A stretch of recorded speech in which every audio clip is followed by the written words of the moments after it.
इस वीडियो में मैं आपसे बात करूंगा, जैसा कि आप सभी को मालूम है, अधीनस्थ बोर्ड यानी कि RSMSSB बोर्ड द्वारा 2 जून से NHM के एग्ज़ाम शुरू हो चुके हैं।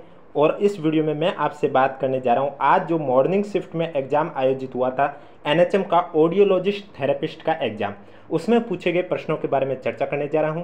वीडियो पसंद आए तो वीडियो को लाइक कीजिए, चैनल जरूर सब्सक्राइब कीजिए, क्योंकि आपको इस यूट्यूब चैनल पर अब तक जितने भी NHM के एग्ज़ाम हुए हैं उन सब का एनालिसिस मैं ऑलरेडी करवा चुका हूं। और आगे भी जैसे जैसे NHM के एग्ज़ाम होंगे वैसे वैसे आपको इस यूट्यूब चैनल के माध्यम से एनालिसिस देखने को मिलेगा। आज जो इवनिंग शिफ्ट में एग्ज़ाम हुआ था इसका भी एनालिसिस आपको इस यूट्यूब चैनल पर देखने को मिलेगा।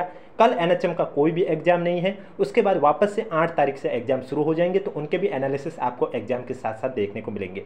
कल कोई भी एग्ज़ाम नहीं है, इसलिए कल के लिए मैं आपके लिए एक महा मैराथन क्लास ला रहा हूँ मॉर्निंग में 11:30 बजे, जिसमें मैं आपको 2 जून से लेकर 6 जून तक NHM के जितने भी एग्ज़ाम आयोजित हुए हैं और मैं जितने भी वीडियो लेके आया हूँ वो सभी वीडियो एक ही वीडियो में कंबाइन करके आपके लिए मैराथन क्लास लेके आ रहा हूँ। लगभग 2 घंटे के आसपास रहने वाली है, जिसमें आपको पता चल जाएगा कि जो कॉमन सब्जेक्ट है आपके हर भर्ती में, चाहे NHM का आपका ANM हो, CHO हो या GNM हो, कोई भी एग्ज़ाम हो, उनके लिए जो कॉमन सब्जेक्ट है आपके, जैसे कंप्यूटर हुई है, GK हुई है, हिंदी हुई है, तो उनमें किस तरह के क्वेश्चन पूछे गए वो आपको पता चल सके। और पेपर की PDF आपको हमारे टेलीग्राम चैनल पर देखने को मिलेगी, जिसका लिंक नीचे डिस्क्रिप्शन में दिया हुआ। अगर अभी तक आपने ज्वाइन नहीं किया तो आप जाके ज्वाइन कर सकते हो।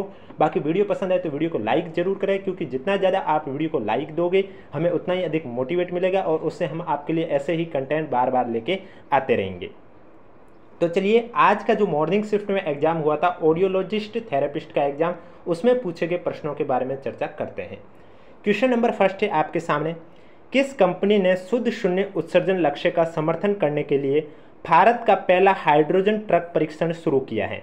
आपके पास ऑप्शन है Tata Motors, Mahindra and Mahindra, Maruti Suzuki, Ashok Leyland. तो इसमें आपका जो करेक्ट आंसर है वो हो जाएगा टाटा मोटर्स कंपनी ने शुद्ध शून्य उत्सर्जन लक्ष्य का समर्थन करने के लिए भारत का पहला हाइड्रोजन ट्रक परीक्षण शुरू किया है, यानी कि ए आपका करेक्ट आंसर हो जाएगा। नेक्स्ट क्वेश्चन है आपके सामने, आकाश के खूबसूरत नीले रंग के लिए उत्तरदायी है प्रकाश का, यानी कि आकाश का रंग नीला दिखाई देता किस वजह से? प्रकाश के परावर्तन की वजह से, प्रकाश के अपवर्तन की वजह से, प्रकाश के प्रकीर्णन की वजह से, या प्रकाश के अवशोषण की वजह से? तो आकाश का नीला रंग हमें प्रकाश के प्रकीर्णन की वजह से दिखाई देता है, यानी कि सी आपका करेक्ट आंसर हो जाएगा। नेक्स्ट क्वेश्चन है आपके सामने, निम्नलिखित में से कौन सी ग्रीन हाउस गैस है? अब कल जो इवनिंग शिफ्ट में एग्जाम हुआ था उसमें भी रिहेबिलिटेशन वर्कर का जो एग्जाम था उसमें भी ये क्वेश्चन पूछा गया था कि कौन सी ग्रीन हाउस गैस है, और उसमें आपके ऑप्शन में ओजोन था और इसमें आपके ऑप्शन में कोई और है। यानी कि आपके पास जो ऑप्शन है हीलियम, CO2, O2, आर्गन, तो इसमें से जो ग्रीन हाउस गैस है वो आपकी है CO2, बी आपका करेक्ट आंसर हो जाएगा।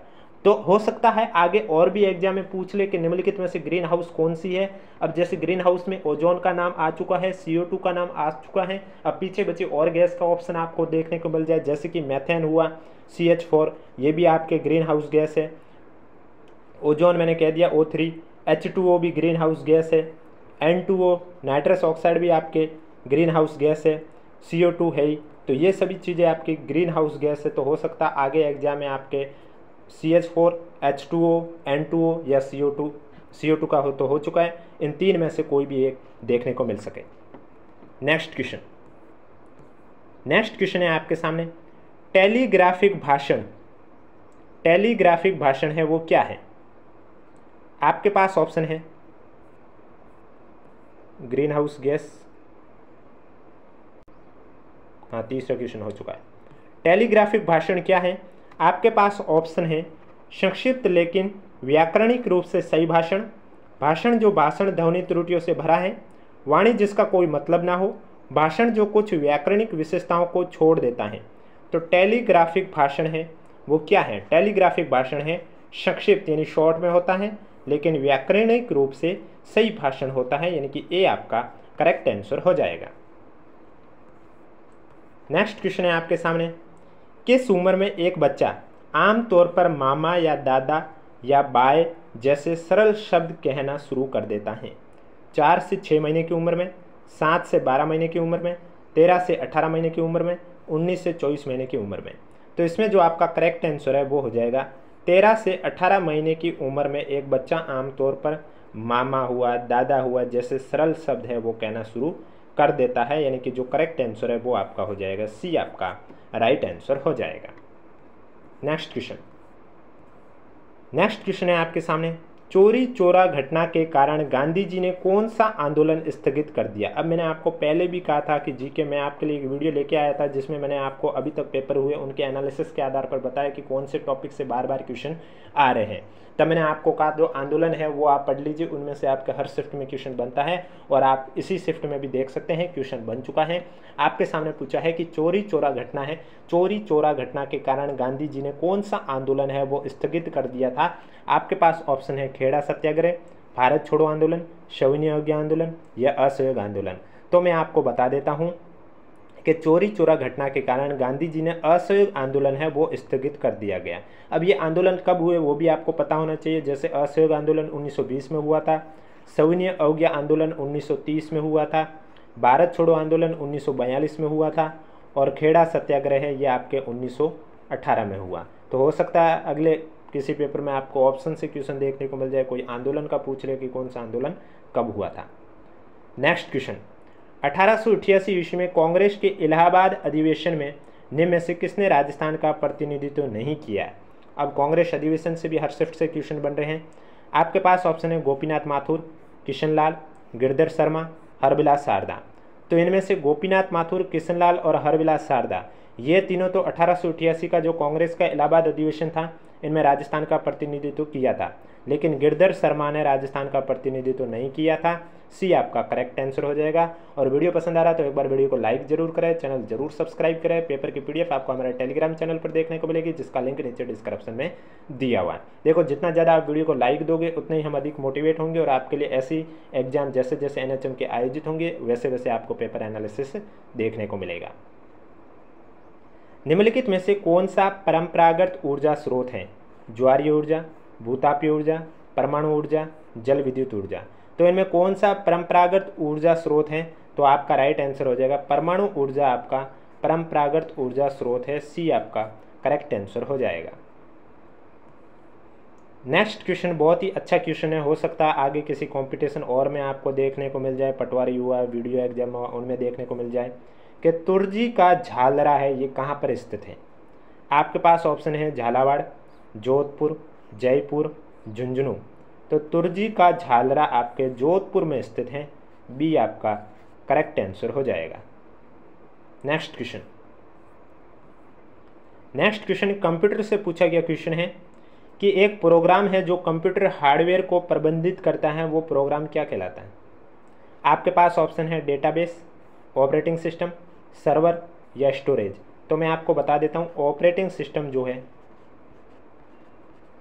ऑपरेटिंग सिस्टम आपका एक प्रोग्राम है जो कंप्यूटर हार्डवेयर को प्रबंधित करता है। करेक्ट आंसर आपका हो जाएगा बी।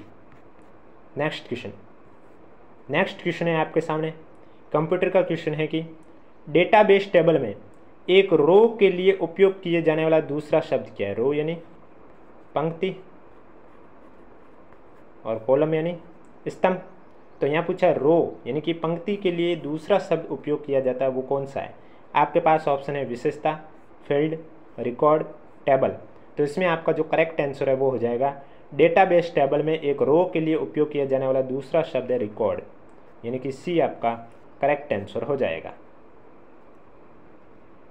नेक्स्ट क्वेश्चन है आपके सामने, रोम, पीरोम, ईपीरोम और ईईपीरोम के संदर्भ में निम्नलिखित में से कौन सा कथन सत्य है। तो सबसे पहले तो आपको इन सब की फुल फॉर्म पता होनी चाहिए। रोम की फुल फॉर्म हो सकता है आगे वाली शिफ्ट को रोम की फुल फॉर्म पूछ ले, पीरोम की पूछ ले, ईपीरोम की पूछ ले या ईईपीरोम की पूछ ले। तो रोम का अर्थ होता है रीड ओनली मेमोरी। क्या होता है? रीड ओनली मेमोरी, जिसे हम कहते हैं रोम। और एक होता है रैम भी होता है, जिसे कहते हैं रैंडम एक्सेस मेमोरी। रोम के बाद आपका दे रखा है पी रोम, तो यहाँ रोम का तो अर्थ वही रहेगा सेम ही, रीड ओनली मेमोरी। पी की जगह आपका आ जाएगा प्रोग्रामेबल। क्या आ जाएगा? प्रोग्रामेबल। इसके बाद आपका दे रखा है ईपी रोम। अब ईपी रोम में आपका पी रोम वाला तो सेम रहेगा प्रोग्रामेबल, रीड ओनली मेमोरी, यहाँ तक तो सेम रहेगा, लेकिन जो ई है वहाँ आ जाएगा इरेजेबल। क्या आ जाएगा? इरेजेबल, इरेजेबल आ जाएगा। और लास्ट है EEPROM। EEPROM का अर्थ होता है आपका, यानी कि इसमें भी आपका EEPROM तो सेम रहेगा, इससे पहले एक और ई लग रहा है, उसका अर्थ हुआ इलेक्ट्रिकली। क्या अर्थ हुआ? इलेक्ट्रिकली, यानी कि पूरा जो अर्थ हुआ वो हो जाएगा electrically, erasable, programmable, read only memory. तो ये तो इनकी फुल फॉर्म थी। अब इस संदर्भ में कौन सा कथन सत्य है वो आपको बताना है। सबसे पहला दे रखा है सभी अस्थिर मेमोरी हैं, सभी नॉन वॉलेटाइल मेमोरी हैं, सभी मिटाए जा सकते हैं, सभी एकाधिकार बार लिखे जा सकते हैं। तो रोम, पीरोम, ईपीरोम और EEPROM के संदर्भ में सत्य कथन बताना है। इसमें सत्य कथन यही है कि ये एक स्थिर मेमोरी है, यानी कि नॉन वॉलेटाइल मेमोरी है। जो पहला ऑप्शन दे रखा अस्थिर वो रैम है। अगर रैम का पूछते तो आपका पहला सही होता, लेकिन क्वेश्चन में रोम का पूछे तो दूसरा सही है कि ये सभी नॉन वॉलेटाइल होती है। अस्थिर होती है वो रैम होती है, रोम होती है वो स्थिर होती है। और दूसरी दे रखा सभी मिटाए जा सकते हैं, ऐसा बिल्कुल नहीं है। और सभी एकाधिकार बार लिख सकते हैं, ये भी सही नहीं है। तो बी आपका करेक्ट आंसर हो जाएगा, जो कि रोम, पीरोम, ईपीरोम और EEPROM के संदर्भ में सही कथन है। नेक्स्ट क्वेश्चन है, उस डिवाइस का चयन करें जो डायरेक्ट डेटा एंट्री डिवाइस का प्रकार नहीं है, यानी कि आप उसे डायरेक्ट कंप्यूटर या लैपटॉप से नहीं जोड़ सकते हैं। उस टाइप का डेटा एंट्री डिवाइस कौन सा नहीं है वो आपको सेलेक्ट करना है। Locator device, plotter, keyboard, pick device. तो जो प्लॉटर है ना, ये आउटपुट डिवाइस है, पहली बात तो ये, तो इसका आंसर भी यही हो जाएगा। बी आपका करेक्ट आंसर हो जाएगा कि प्लॉटर है, ये डायरेक्ट डेटा एंट्री डिवाइस का प्रकार नहीं है। नेक्स्ट क्वेश्चन बताने से पहले आपके लिए एक इंपॉर्टेंट इन्फॉर्मेशन बता देता हूं, जो कि मैं हर वीडियो में बताता हूं, क्योंकि हो सकता है कुछ स्टूडेंट मेरा पहली बार वीडियो देख रहे हैं और उनके भी आगे एग्जाम हो और उन्हें ये जानकारी ना हो। जानकारी अगर है तो अच्छी बात है, नहीं है तो आप सुन लीजिए। जैसा कि आप सभी को मालूम है, मैं पहले भी बता देता हूँ, जो मैं अभी जो स्कीम बताने जा रहा हूँ आपके एग्जाम की, वो आपके सभी एग्जाम के लिए है। चाहे NHM का 13 जून तक कोई भी एग्जाम हो, ANM का हो, GNM का हो, CHO का हो या हो चुके एग्जाम, सभी एग्जाम के लिए सेम स्कीम है कि पेपर में आपके नेगेटिव मार्किंग है। आप सभी को मालूम है पेपर में नेगेटिव मार्किंग है। पेपर में 150 क्वेश्चन आएंगे सभी के, प्रत्येक क्वेश्चन 3 नंबर का है, पेपर आपके 450 नंबर का है। नेगेटिव मार्किंग -1 की है। अब अगर आपको किसी क्वेश्चन का आंसर नहीं आ रहा है, पेपर में नेगेटिव मार्किंग है, तो पहले हम क्या करते थे, उस क्वेश्चन को अटैम्प्ट भी नहीं करते थे। लेकिन अब आपको अटैम्प्ट करना जरूरी है, नहीं तो आपके नंबर कटेंगे और ज़्यादा ही आपने अटैम्प्ट नहीं किए तो आपका रिजल्ट भी रिजेक्ट हो सकता है। वो कैसे, मैं आपको बताता हूँ।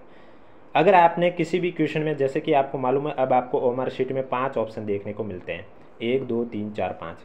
अगर आपको किसी क्वेश्चन का आंसर नहीं आ रहा है और पेपर में नेगेटिव मार्किंग है और आप तुक्का भी नहीं लगाना चाहते, आप चाहते हैं कि मेरे इसे स्किप करना है, तो उस कंडीशन में आप 5वां ऑप्शन फिल कर लीजिए। जो आपको अनुत्तरित प्रश्न का दे रखा है वही गोला आपको ओमर शीट में भरना है, क्योंकि इससे भरने से ना तो आपका कोई नंबर कटेगा और ना ही आपका रिजल्ट रिजेक्ट होगा।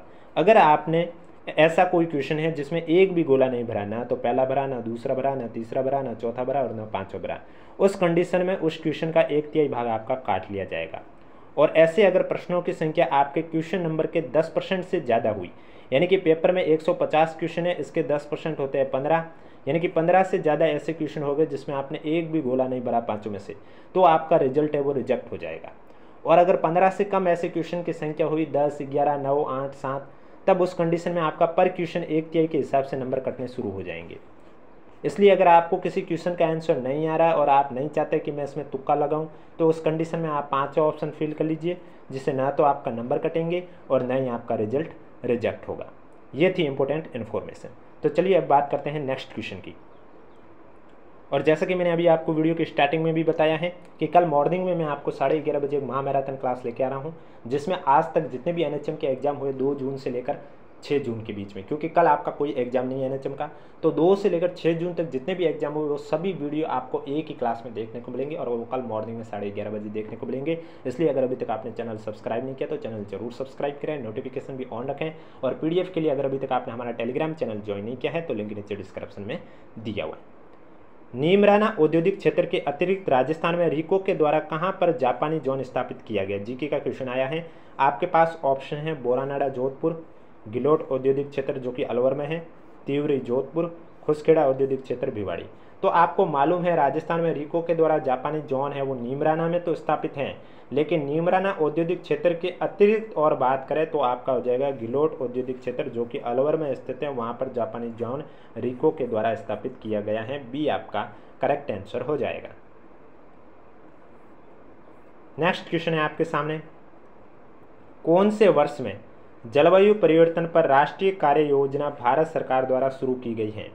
भारत सरकार द्वारा राष्ट्रीय कार्य योजना यानी कि NAPCC 2016, 2008, 2018, 2002। तो इसमें आपका जो करेक्ट आंसर है वो हो जाएगा 2008 में। 2008 में जलवायु परिवर्तन पर राष्ट्रीय कार्य योजना भारत सरकार द्वारा शुरू की गई है। बी आपका करेक्ट आंसर हो जाएगा। नेक्स्ट क्वेश्चन, हरिवंश शर्मा को किस क्षेत्र में उनके योगदान के लिए पद्मश्री पुरस्कार से सम्मानित किया गया है? अंतरिक्ष, शिक्षा, कृषि, स्वास्थ्य देखभाल। तो इसमें आपका जो करेक्ट आंसर है वो हो जाएगा हरिवंश शर्मा को कृषि के क्षेत्र में उनके योगदान के लिए पद्मश्री पुरस्कार से सम्मानित किया गया है। सी आपका करेक्ट आंसर हो जाएगा। और ये पद्मश्री पुरस्कार इन्हें अभी 2025 में ही दिया गया है, यानी कि ये आपका जो क्वेश्चन है वो करंट अफेयर का क्वेश्चन आया। कहाँ से आया है? Current affair. और अब तक जो करंट अफेयर के क्वेश्चन आए हैं वो सभी आपके 2025 की ही करंट अफेयर के क्वेश्चन आए हैं, जनवरी से लेकर अप्रैल तक की। इसलिए मैंने आपके लिए एक क्लास भी लेके आया था आज मॉर्निंग में, जिसमें आपको जनवरी से लेकर अप्रैल तक के 200 प्लस करंट अफेयर के क्वेश्चन करवाए गए थे। नेक्स्ट क्वेश्चन, निम्नलिखित में से कौन राष्ट्रीय वेक्टर जनित बीमारी नियंत्रण कार्यक्रम के अंतर्गत शामिल नहीं है? मलेरिया, डेंगू, चिकनगुनिया, तपेदिक। तो राष्ट्रीय वेक्टर जनित बीमारी नियंत्रण कार्यक्रम में मलेरिया, चिकनगुनिया और डेंगू तो शामिल है, लेकिन जो तपेदिक है, क्षय रोग, ये इसमें शामिल नहीं है। डी आपका करेक्ट आंसर हो जाएगा। नेक्स्ट क्वेश्चन, भारत को पोलियो मुक्त देश के रूप में प्रमाणित कब किया गया था? 25 फरवरी 2012, 27 मार्च 2014, 30 नवंबर 2015, 15 जनवरी 2018।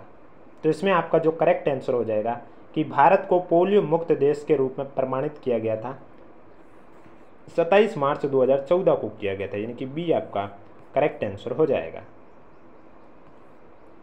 नेक्स्ट क्वेश्चन है आपके सामने, कंप्यूटर से क्वेश्चन पूछा गया है कि अरुण ने एक प्रिंटर इंस्टॉल किया है लेकिन ये काम नहीं कर रहा है, सबसे संभावित कारण क्या हो सकता है? निम्न में से सबसे उपयोगी विकल्प को चुनें।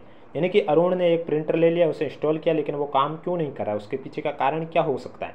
आपके पास ऑप्शन है ऑपरेटिंग सिस्टम सही से काम नहीं कर रहा है, डिवाइस ड्राइवर पुराना हो गया है, प्रिंटर ऑपरेटिंग सिस्टम के साथ असंगत है, प्रिंटर का हार्डवेयर दोषपूर्ण है। तो जब आपका प्रिंटर आप इंस्टॉल करते हो और काम नहीं करता तो इसका मतलब डिवाइस ड्राइवर है वो आउट ऑफ डेट हो गया है, पुराना हो गया है। बी आपका करेक्ट आंसर हो जाएगा। एक बार कमेंट बॉक्स में हमें ज़रूर बता दीजिए कि आपको वीडियो कैसा लगा। कंप्यूटर के संदर्भ में एक और क्वेश्चन पूछा गया, SAN और NAS। SAN की फुल फॉर्म होती है आपके स्टोरेज एरिया नेटवर्क, और दूसरा आपका दे रखा है NAS। NAS की फुल फॉर्म होती है नेटवर्क अटैच। क्या पता आगे वाला एग्जाम में इनकी फुल फॉर्म पूछ ले, स्टोरेज, तो हमें वो भी पता होना चाहिए इनकी फुल फॉर्म क्या है। SAN यानी स्टोरेज एरिया नेटवर्क और NAS का अर्थ हुआ नेटवर्क अटैच स्टोरेज। तो ये तकनीकी किस प्रकार के स्टोरेज से जुड़ी हुई है? आपके पास ऑप्शन है डिस्क, नेटवर्क, प्राइमरी मेमोरी या रैड। तो SAN और NAS जो तकनीकें हैं ये आपके नेटवर्क प्रकार के स्टोरेज से जुड़ी हुई है। बी आपका करेक्ट आंसर हो जाएगा। नेक्स्ट क्वेश्चन है आपके सामने, हिंदी स्टार्ट हो चुकी है। क्वेश्चन नंबर फर्स्ट है हिंदी का कि चमकीला शब्द में कौन सा प्रत्यय है? आपके पास ऑप्शन है किला, ईला, ला या ईला, यानी कि इस ईला में बड़ी मात्रा, इस ईला में छोटी मात्रा। तो अब चमकीला में आपकी बड़ी मात्रा वाला ईला शब्द में यही प्रत्यय आएगा, यानी कि बी आपका करेक्ट आंसर हो जाएगा। नेक्स्ट क्वेश्चन, वाक्यांश के लिए एक शब्द पूछा गया है कि आँखों से परे, इसका वाक्यांश के लिए एक शब्द क्या होगा। आपके पास ऑप्शन है प्रत्यक्ष, परोक्ष, जन्मांध, पराधीन। अब आँखों से परे की जगह अगर पूछा क्वेश्चन होता कि जो आँखों के सामने है तो उसे कहते हैं प्रत्यक्ष, लेकिन जो आँखों से परे हैं उसे हम कहते हैं परोक्ष। बी आपका करेक्ट आंसर हो जाएगा। जन्मांध का अर्थ होता है जो जन्म से ही अंधा है, और पराधीन यानी कि जो पर के अधीन हो, पर प्लस अधीन, पर के अधीन, पराधीन। नेक्स्ट क्वेश्चन आपसे लोकोक्ति पूछी गई है। क्वेश्चन है आपके सामने कि अब पछताए होत क्या जब चिड़िया चुग गई खेत। लोकोक्ति का सही अर्थ क्या है। काम करने की धुन लगना, काम बिगड़ जाने पर पछताने से लाभ नहीं होना, अचानक बहुत अंधेरा होना, निरंतर प्रयास करते रहना। तो अब पछताए होत क्या जब चिड़िया चुग गई खेत, इसका अर्थ ये हुआ कि काम बिगड़ जाने पर पछताने से लाभ नहीं होना, यानी कि आप कोई काम कर रहे थे, वो काम आपका बिगड़ गया है, तो अब आप पछताने से आपको कौन सा लाभ हो जाएगा, इसलिए कहते हैं लोकोक्ति अब पछताए होत क्या जब चिड़िया चुग गई खेत, यानी कि पहले जब गलती कर दी है तो अब पछताने से आपको क्या फ़ायदा होने वाला है। नेक्स्ट क्वेश्चन, विलोम शब्दों को सुमिलित करना। अब देखो, जैसे कि मैं आपको हर वीडियो में बताता हूँ, सुमिलित करने वाले क्वेश्चन होते हैं, उनमें आप अपना समय बचा सकते हैं, और वो समय कैसे बचा सकते हैं मैं आपको मैं बताने जा रहा हूँ। और मैं ये भी बात आपको हर वीडियो में बताता हूँ कि भाई समय आपको अगर एग्जाम में बचाना है और सुमिलित वाले क्वेश्चन में ही आप वो समय बचा सकते हैं। जैसे कि पहला क्वेश्चन पूछा है, विलोम शब्दों को सुमिलित कीजिए। ध्वंस, थ्रस्ट, निंदा, पश्चात। तो आपको पता है जैसे कि ध्वंस का क्या होगा विलोम शब्द, तो ध्वंस का है निर्माण, पहले का दूसरा। अब आप ऑप्शन में देखोगे तो आपको ऑप्शन नंबर सी के अलावा किसी में नहीं दिखाई दे रहा पहले का दूसरा, तो आगे वाले में चेक ही क्यों करूं जब मुझे ऑप्शन मिल गया है कि राइट आंसर कौन सा होगा। तो इस तरह से आप अपना समय बचा सकते हैं। दूसरी कंडीशन, अगर आपको ध्वंस का नहीं आ रहा है तो आप क्वेश्चन स्किप ना करें, बाकी के ऑप्शन देखिए, हो सकता है इन चार में से कोई ना कोई एक ऐसा होगा जो आपको आ जाए। जैसे कि मैंने मान लिया कि निंदा का मुझे आ गया कि निंदा का जो विलोम शब्द है वो क्या होगा, मैंने कह दिया स्तुति मुझे पता है, तो मैं सी का चौथा ऑप्शन में देखूंगा तो ऑप्शन नंबर सी में ही है और किसी में नहीं है, तो बाकी की मुझे चेक करने की भी ज़रूरत नहीं।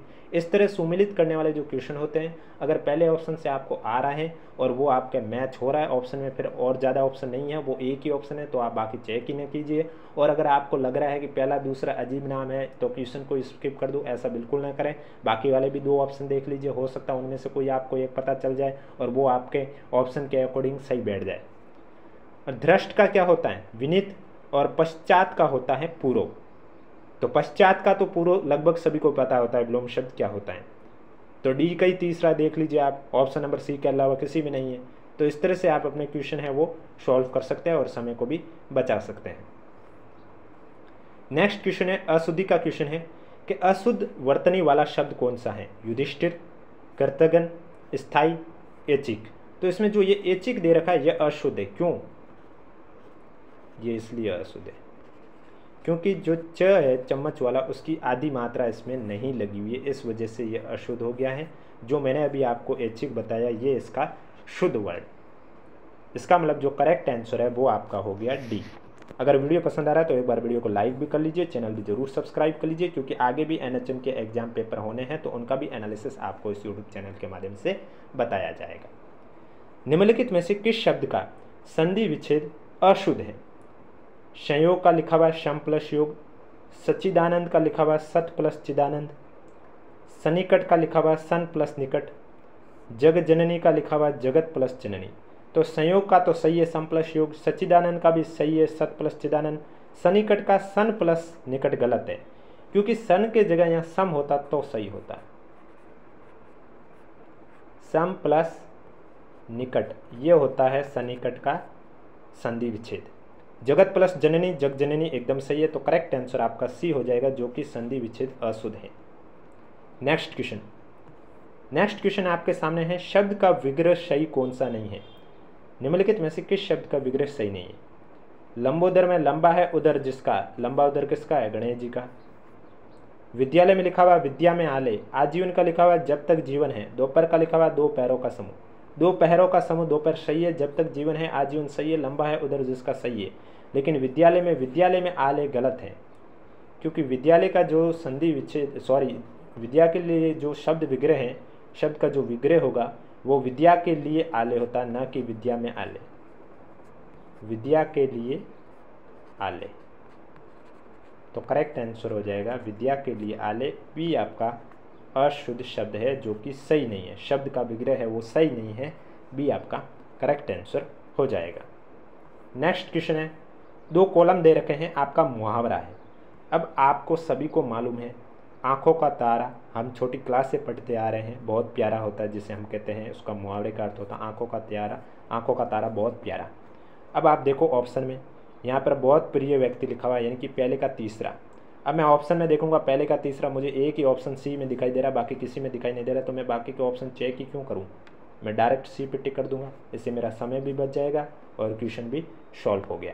चलिए मैं आपको बता देता हूँ आगे वाले और कौन से मुहावरे, क्या पता नेक्स्ट एग्जाम में आपको इन्हीं ऑप्शन में से कोई एक मुहावरा 1 लाइनर क्वेश्चन में पूछ ले। जैसे नेक्स्ट है आँख खुलना। आँख खुलने का क्या होता है, होश आना। आँखें चुराना यानी सामने ना आना। आँखें बिछाना यानी कि बहुत समान करना। आँखें बिछाना यानी बहुत समान करना, यानी कि तीसरा, पहला, चौथा, दूसरा आपका करेक्ट आंसर हो जाएगा। सी आपका राइट आंसर हो जाएगा। मुहावरा पूछा गया था और हिंदी में नॉर्मली यही पूछे जा रहे हैं समास मुहावरे जो कॉमन है, जो कि हर शिफ्ट में पूछे जा रहे हैं। उसमें तो आपकी संधि आ रही है, समास आ रही है, मुहावरे आ रहे हैं या फिर लोकोक्ति आ रही है। लेकिन जो किसी में पूछ रहे हैं तो किसी में नहीं पूछ रहे हैं, उसमें आपका आता है परिभाषिक शब्द हुआ, उपसर्ग हुआ, प्रत्यय हुआ। तो ये क्या किसी शिफ्ट में उपसर्ग पूछ रहे तो किसी में प्रत्यय पूछ रहे तो किसी में परिभाषिक शब्दावली। लेकिन जो अभी मैंने टॉपिक बोले ये हर शिफ्ट में आ रहे हैं। मुहावरे हुए या लोकोक्ति हुई, विलोम शब्द हुआ है, पर्यायवाची शब्द हुआ है, शब्द शुद्धि संधि विच्छेद हुआ है, समास वगैरह हुआ, ये आपके हर शिफ्ट में पूछे जा रहे हैं। नेक्स्ट क्वेश्चन है, स्टेपिच हड्डी का लैटिन नाम क्या है। स्टिरप, निहाई, हथौड़ा, लीची की सील्ड है, क्या लिखा पता नहीं। स्टेपिज हड्डी का जो लैटिन नाम है वो स्ट्रिप है, स्टिरप है, यानी कि ए आपका करेक्ट आंसर हो जाएगा। तो ये थे क्वेश्चन आज का पेपर जो मॉर्निंग शिफ्ट में आयोजित हुआ था, एनएचएम ऑडियोलॉजिस्ट थेरेपिस्ट का एग्जाम, उसमें पूछे गए क्वेश्चन थे। वीडियो पसंद आए तो वीडियो को लाइक कीजिए, चैनल जरूर सब्सक्राइब कीजिए। पेपर की पीडीएफ आपको हमारे टेलीग्राम चैनल पर देखने को मिलेगी, जिसका लिंक नीचे डिस्क्रिप्शन में दिया हुआ है। और डेली क्लास आपको इसी तरह देखने को मिलेगी, यानी कि एनएचएम के अभी तक आज की मॉर्निंग शिफ्ट तक जितने भी एग्जाम आयोजित हुए हैं वो सभी पेपर एनालिसिस में ऑलरेडी करवा चुका हूं। और आगे भी जैसे जैसे एनएचएम के एग्जाम होंगे वैसे वैसे आपको पेपर एनालिसिस देखने को मिलेंगे। कल आपका एनएचएम का कोई भी एग्जाम आयोजित नहीं हो रहा है, वापस से 8 तारीख से फिर से शुरू हो रहा है। यानी कि ये एग्जाम आपके 2 चरण में शुरू किए गए। यानी उन्होंने जब शेड्यूल निकाला था आपके एडमिट कार्ड को लेकर तो उसमें स्पष्ट रूप से लिखा हुआ था एक एग्जाम आपके 2 से 6 जून तक हो रहे और दूसरे हैं वो 8 से 13 जून तक हो रहे। तो 8 से 13 जून को जिनका भी एग्जाम है उनके लिए कल मैं एक बहुत बड़ी मैराथन क्लास लेके आ रहा हूँ मॉर्निंग में 11:30 बजे, जिसमें 2 जून से लेकर 6 जून तक एनएचएम के जितने भी एग्जाम आयोजित हुए हैं उनमें पूछे गए अब तक मैं जो भी वीडियो लेके आया हूँ वो सभी वीडियो कंबाइन करके एक माह मैराथन क्लास के रूप में 11:30 बजे आपके सामने पेश की जाएगी। इसलिए वीडियो पसंद आए तो वीडियो को लाइक कीजिए, चैनल जरूर सब्सक्राइब कीजिए, नोटिफिकेशन भी ऑन रखिए ताकि कल जब भी 11:30 बजे क्लास आए सबसे पहले आपके पास फ़ोन में नोटिफिकेशन आए।